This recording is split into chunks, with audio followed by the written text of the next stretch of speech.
पिछले जन्म के संस्कार इस जन्म में आदत बन जाते हैं। इस जन्म की आदतें अगले जन्म में फिर संस्कार बन जाएंगी। फिर अंत कहां है? अंत है इस बात में, इस सत्य को जान लेने में कि तुम संस्कार नहीं हो, तुम आदत नहीं हो। अंत है इस सत्य के प्रति जाग जाने में कि तुम पृथक हो। अंत है होश में, अंत है साक्षी भाव में। निश्चित ही तुमने कल भी क्रोध किया था, परसों भी क्रोध किया था, आदत बन गई। आज किसी ने जरा सा उकसा दिया, अंगारा तो था ही भीतर, रोज रोज संभाला था, हो गई। राख भी जमी थी तो बस ऊपर जरा सी परत थी, किसी ने फूंक मार दी, परत झड़ गई, अंगारा बाहर आ गया, तुम क्रोध से भर गए। आज तुम क्रोध करोगे, कल के लिए फिर और तैयारी हो गई। ऐसे रोज रोज तुम अभ्यास बनाते जाओगे, संस्कार गहन होता जाएगा। और जितना संस्कार गहन हो जाएगा उतने ही तुम यंत्रवत हो जाओगे। कोई भी तुम्हारी बटन दबा दे तो क्रोध करवा दे, कोई भी तुम्हारी बटन दबा दे तो तुम प्रसन्न हो जाओ, कोई भी झुक के नमस्कार कर ले, तुम्हारी प्रशंसा कर दे तो तुम गदगद, कोई जरा गाली दे दे तो तुम जार जार। तुम यंत्रवत हो जाओगे और बटने लोगों को पता हो जाती। सबको पता है एक दूसरे की बटने, कहां से दबा दो कि सब ठीक हो जाता है, कहां से दबा दो कि सब गड़बड़ हो जाता है। तुम मशीन हो क्या या मनुष्य हो?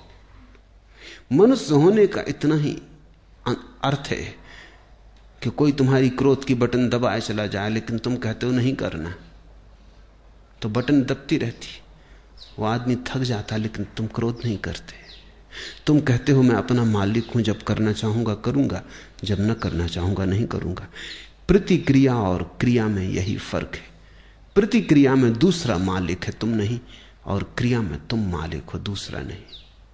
और बड़े मजे की बात है, प्रतिक्रिया बांधती है, क्रिया मुक्त करती है।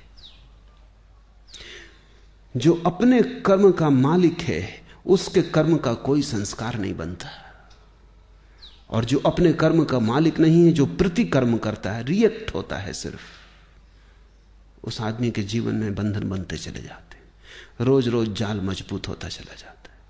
आखिर में तुम पाते हो तुम तो बचे ही नहीं, आदतों का एक ढेर, मुर्दा ढेर, जिसमें से जीवन कभी का उड़ चुका। पक्षी तो जा चुका है जीवन का बहुत पहले, कटघरा छूट गया है, पिंजड़ा छूट गया है। जागो इसके पहले की देर हो जाए और आदतों से मुक्त होना शुरू करो। मैं तुमसे ये नहीं कह रहा कि बुरी आदतों से मुक्त हो जाओ और भली आदतें बना लो। तुम्हारे महात्मागण तुमसे यही कह रहे हैं।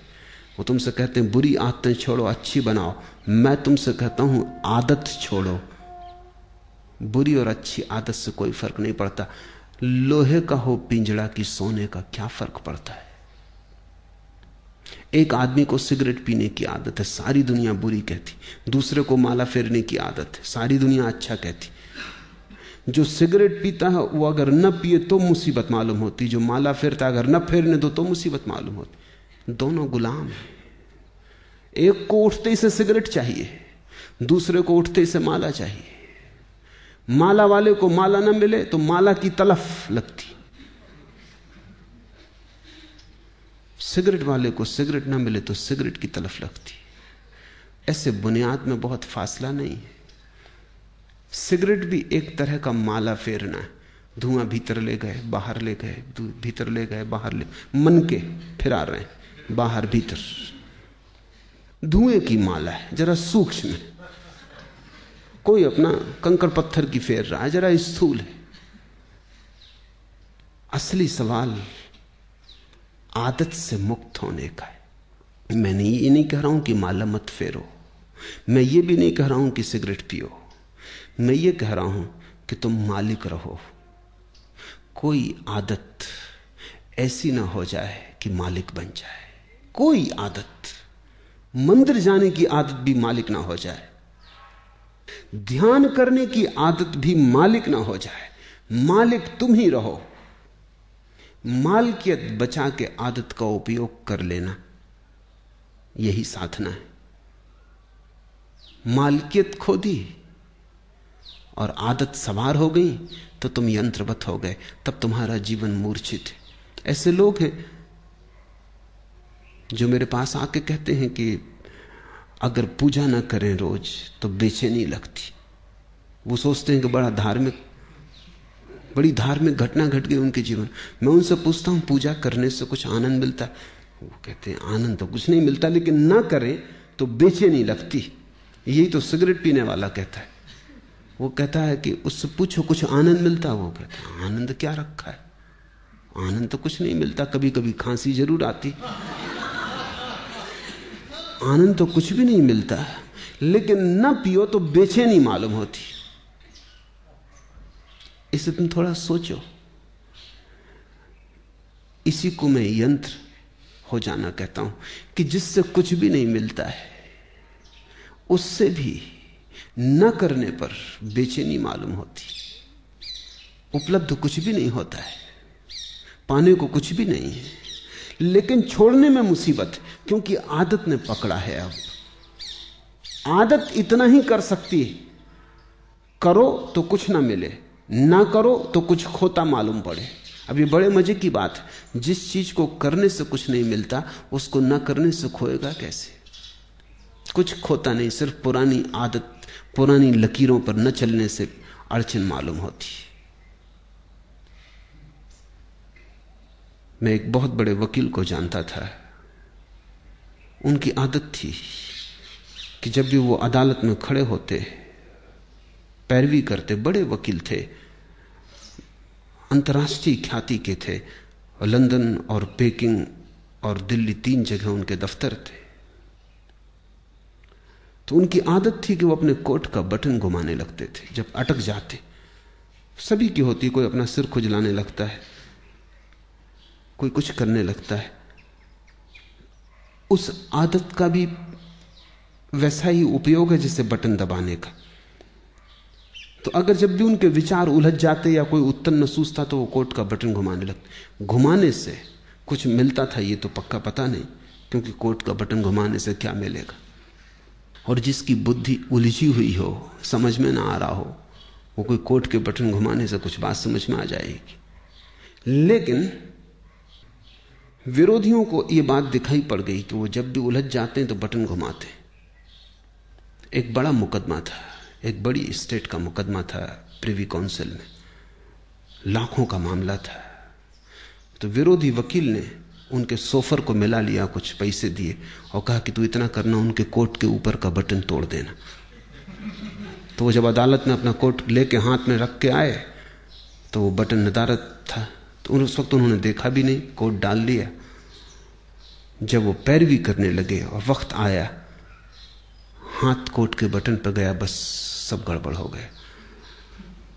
जैसे मस्तिष्क ने सांस छोड़ दिया, कुछ सूझबूझ ही ना रही, चक्कर सा मालूम हुआ, बैठ गए। पहला मुकदमा हारे वो मुझसे कहते थे कि उस बटन से मुझे मिला तो कभी कुछ नहीं, लेकिन गंवाया मैंने बहुत। उस बटन के घुमाने से कुछ मुझे सूझबूझ आती थी ऐसा भी नहीं था, लेकिन बटन न पाके बस मैं समझ ही ना पाया कि अब क्या करूं। हाथ से जैसे कोई हथियार छूट गया। भरोसा किए बैठे थे और वक्त पर जिस पे भरोसा था वो दगा दे गया।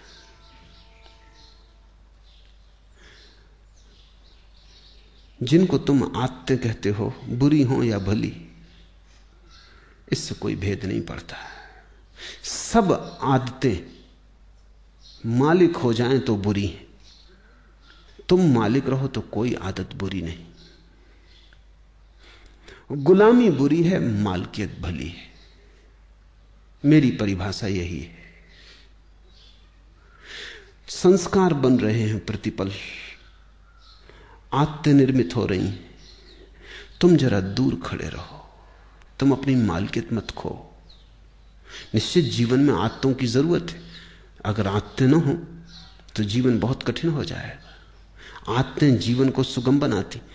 तुम टाइपिंग सीखते हो या कार चलाना सीखते हो, अगर आदत ना बने और रोज रोज फिर वहीं खड़े हो जाओ जहां पहले दिन खड़े हुए थे, फिर देखने लगो कि अब टाइप करने का फिर मौका आया, फिर सीखो, या कार चलाने का फिर नौबत आ गई, अब फिर से सीखो, तो जिंदगी बहुत असंभव हो जाए। तुम कार चलाना एक बार सीख लेते हो, आदत बन गई, फिर हाथ ही काम किए चले जाते हैं, फिर तुम्हें ध्यान भी देने की जरूरत नहीं होती। ठीक ठीक ड्राइवर गीत भी गुनगुना लेता है, बात भी कर लेता है, रेडियो भी सुन लेता है, और कुछ तो ड्राइवर ऐसे हैं कि झपकी भी ले लेते और गाड़ी चलती रहती। जीवन में आदत की जरूरत है, बस ध्यान इतना ही रखना जरूरी है कि आदत मालिक ना हो जाए।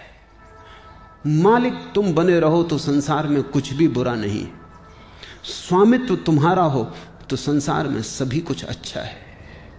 स्वामित्व खो जाए, तुम गुलाम हो जाओ, तो वो गुलामी चाहे कितनी ही कीमती हो, खतरनाक है। हीरे जवाहरात लगे हों सींखों पर, जंजीरों पर, तो भी उनको आभूषण मत समझ लेना, वो खतरनाक है, वो महंगा सौदा है। अपने को गंवा के इस जगत में कमाने जैसा कुछ भी नहीं। हां, अपने को बचा के जितना खेल खेलना हो खेल ले सकते हो। जब परमात्मा ही लीला कर रहा है तो तुम क्यों परेशान हो? लेकिन परमात्मा मालिक है, और जब तुम भी अपनी आत्माओं और संस्कारों के मालिक हो जाओगे तो तुम भी अपने छोटे से संसार में परमात्मा हो जाते हो। बुद्ध ने इसी को होश कहा है कि सब करना लेकिन होश पूर्वक करना। कदम भी उठाना तो होश पूर्वक उठाना, उठना बैठना लेटना होश पूर्वक। कोई भी चीज बेहोशी में मत करना। अगर तुम होश को साधते रहो तो आदत तो बनती रहेगी, आदत का तुम उपयोग करते रहोगे, लेकिन आदत के पीछे होश की धारा भी बह रही है। चैतन्य का दिया भी जल रहा है, वो भी निर्मित हो रहा है, उसकी भी सघनता बढ़ रही, उसका भी प्रकाश गहन होता जा रहा है। जीवन में सिर्फ आदतें ही आदतें रह जाएं तो आत्मा खो जाती है। आदतों के पीछे तुम भी रहो अलग पृथक, और इतनी तुम में मालकियत हो कि किसी आदत को अगर तुम छोड़ना चाहो तो इसी क्षण छोड़ दो, लौट के दोबारा सोचने की जरूरत भी ना पड़े। मैंने सुना है कि जब पहली दफा उत्तर ध्रुव पर यात्री पहुंचे तो वो एक बड़ी मुसीबत में पड़े। 3 महीने का भोजन था, वो चुक गया, और कोई 15-20 दिन उन्हें भूखे उपवास में गुजारने पड़े। कभी मछली पकड़ लेते तो ठीक, कभी ना पकड़ पाते तो मुश्किल। जहाज उलझ गया, बर्फ में फंस गया।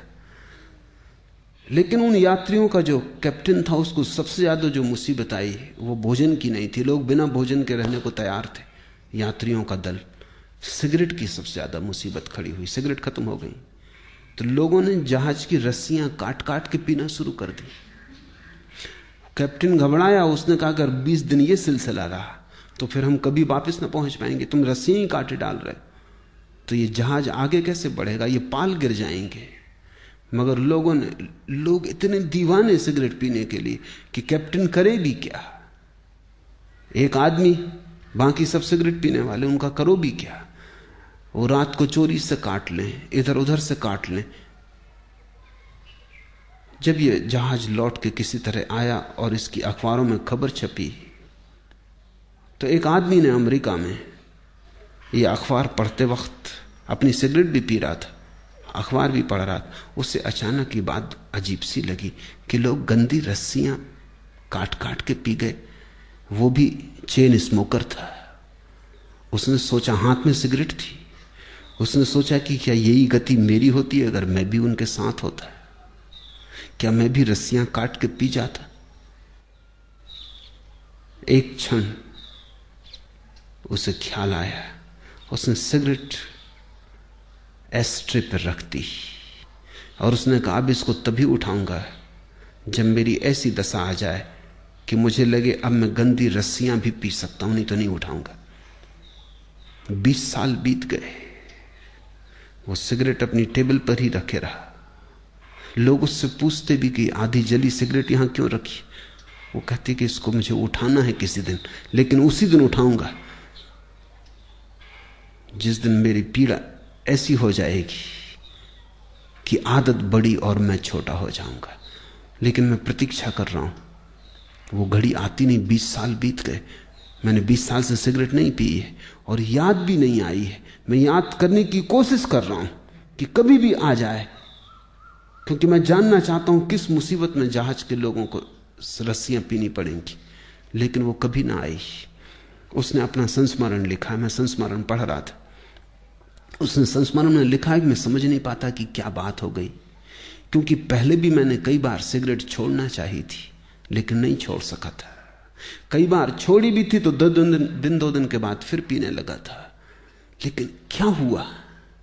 अब तो मैं छोड़ा भी नहीं था, सिर्फ प्रतीक्षा कर रहा हूं कि जब भी आदत पकड़ लेगी और झकझोर डालेगी तो पीऊंगा। लेकिन मैं सिर्फ ये जानना चाहता हूं कि मैं भी उस जहाज में अगर होता तो क्या मैंने रस्सियां पी होती। 20 साल से आदत आई नहीं। मेरी समझ में नहीं आता कि हुआ क्या। उसकी समझ में नहीं आ रहा, क्योंकि उसे ध्यान का कुछ पता नहीं, होश का कुछ पता नहीं। इसने छोड़ी नहीं है सिगरेट, छूट गई होश के कारण, क्योंकि वो एक ही होश साधे हुए कि जब इतने जोर से तलफ पकड़ेगी कि मैं रस्सियां पी लेता तभी पीऊंगा। लेकिन उस होश के कारण तलफ नहीं पकड़ती। होश हो तो तलफ पकड़ती ही नहीं। अब उसे कोई होश को जानने वाला मिले तो उसे उत्तर मिले, लेकिन अनजाने उसने होश साध लिया है। तुमसे मैं कहता हूं, जो जो आदत तुम्हें पकड़े हो, जबरदस्ती पकड़े हो, उसके प्रति होश साधना। मैं तुमसे नहीं कहता सिगरेट पीना छोड़ो, मैं कहता हूं होश पूर्वक पियो। मैं तो यहां आश्रम में एक कमरा बनवाने जा रहा हूं जहां होश पूर्वक सिगरेट पीने वालों को सुविधा होगी कि वो जाके वहां सिगरेट जरूर पिए, लेकिन जितनी देर पिए उतनी देर ध्यान रखें। एक क्षण को भी बेहोशी में न पिए बस। फिर अगर पीना हो तो मजे से पिए, कोई हर्जा नहीं। लेकिन मैं जानता हूं अगर होश सध जाए तो ऐसी मूढ़ता कौन करेगा। ऐसी मूढ़ता तो बेहोशी में ही होती है। तो मैं तुमसे कुछ भी छोड़ने को नहीं कहता, क्योंकि मैं जानता हूं छोड़ने से कभी कोई छोड़ नहीं पाया। मैं तुमसे केवल होश साधने को कहता हूं, क्योंकि मैं जानता हूं होश साधने से जो भी व्यर्थ है अपने आप छूट जाता है और जो सार्थक है बच रहता है। होश आध्यात्मिक जीवन की आखिरी कीमिया है, अल्केमी है, वो रसायन है। उसके अतिरिक्त सब विस्तार की बातें हैं। आज इतना ही।